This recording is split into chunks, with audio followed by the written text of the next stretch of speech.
సంక్రాంతి సంక్రాంతి సంక్రాంతి సంక్రాంతి సంక్రాంతి సంక్రాంతి సంక్రాంతి సంక్రాంతి సంక్రాంతి సంక్రాంతి సంక్రాంతి సంక్రాంతి సంక్రాంతి సంక్రాంతి పండుగ ఇంటికి వచ్చింది.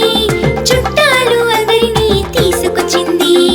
ఇంటికి రంగులు వేసాము, రంగు రంగుల ముగ్గులు పెట్టాము. భోగి పండుగ నాడు మేము అంతా పాత సామాన్లు అన్నీ భోగి మంట పెట్టాము. సంక్రాంతి సంక్రాంతి సంక్రాంతి సంక్రాంతి సంక్రాంతి సంక్రాంతి సంక్రాంతి సూర్యదేవుడిని పూజించి వేడి వేడి పొంగల్ని చేసాము.